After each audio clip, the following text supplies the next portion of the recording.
तेरी माँ तेरे साथ है, तेरा कोई कुछ नहीं बिगाड़ सकता। উফ! কি ছিল বস, এটা কি ছিল? তো ফাইনালি কাজল কিন্তু ব্যাক করতে চলেছে। দেখুন এই পৃথিবীতে একমাত্র মাই একমাত্র প্রাণী যে তার সন্তানের জন্য সবকিছু করতে পারে। মানে যে কোনো পরিস্থিতিতে একমাত্র এই একটা মানুষ। ব্যাস আপনার পেছনে থাকবে, আপনার আর কোনো কিচ্ছু লাগবে না। নমস্কার, আমি প্রত্যয়। তো এখন কথা বলবো মোস্ট অ্যাওয়েটেড ট্রেলার কি এই সিনেমাটা দিয়ে তার একটা ব্যাপক কামব্যাক হবে? শয়তান ফ্র্যাঞ্চাইজির এই একটা পার্ট আসতে চলেছে মা, এবং তারা বলেছে এই যে তারা ইউনিভার্সটা ক্রিয়েট করার চেষ্টা করবে সেটা তো পরবর্তীতে আমরা দেখতেই পাবো। তা প্রথমেই বলে রাখি যে এই কাজটার যিনি ডাইরেক্টর মানে হচ্ছে বিশাল ফুরিয়া, তার প্রিভিয়াস যে একটা কাজ ছিল যেটার নাম হচ্ছে ছড়ি টু, আমার কিন্তু সেরকম স্পেশালি খুব একটা ভালো লাগেনি ছড়ি টু। ট্রেলারের মধ্যে আমরা কি দেখতে পাচ্ছি, চন্দ্রপুর নামক একটা জায়গা যেখানে 2-3 মাস অন্তর অন্তর এক একটা কুমারী মেয়ে গায়েব হয়ে যাচ্ছে। কিভাবে গায়েব হচ্ছে, কেন গায়েব হচ্ছে, এটার পেছনে কি রহস্য, কাজল এবং তার মেয়ে সেই গ্রামে কিভাবে যাচ্ছে, ওকে। তা এইটা নিয়ে মেনলি গল্পটা হতে চলেছে, এবং আমরা দেখছি কি যে একটা পোর্শন আমরা দেখতে পাচ্ছি যে এটা বাচ্চা শিশুকে মারা হচ্ছে। এটা অনেক আগের ঘটনা।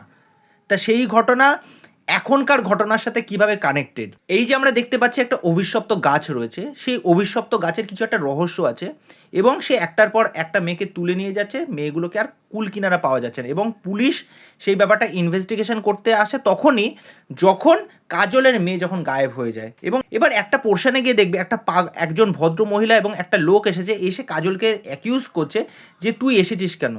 তাহলে কি প্রিভিয়াস এই জায়গার সাথে কাজলের কোনো কানেকশন আছে? ট্রেলারের মধ্যে আমার সবচেয়ে বেস্ট পার্ট লেগেছে, ট্রেলারের মধ্যে তারা কিন্তু কোনো রকম গল্প রিভিল করেনি, এই যে তারা ওয়ার্ল্ড বিল্ডিংটা দেখাচ্ছে সেটা দেখতে বেশ প্রমিসিং লাগছে।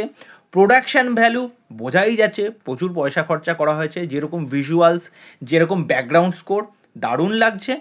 এবং স্পেশালি যার কথা বলতেই হয় সে হচ্ছে কাজল। কাজলকে ওই জায়গাটায় তার, দেখো কাজল না না ন্যাচারাল অ্যাক্ট্রেস, মানে সে যখনই কোনো একটা চরিত্র পারফর্ম করে জাস্ট মাখনের মতো করে।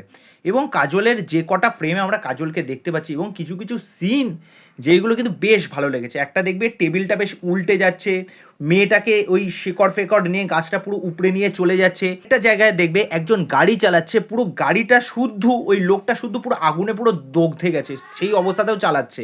লাস্টের যে শটটা যে কাজলকে পুরো উঠিয়ে নিয়ে যাচ্ছে গাছটায়, যে কাজল পুরো ভেসে রয়েছে এবং সেই অবস্থায় তার এক একটা হাত পা পুরো ভেঙে দিচ্ছে, এবং কাজলের যখন ওই চোখটা আমরা দেখতে পাচ্ছি এবং ওই লেখাটা আসছে মা, ওই জায়গাটা ফ্যাব, এবং ব্যাকগ্রাউন্ড স্কোর তার সাথে যেরকমভাবে যাচ্ছে।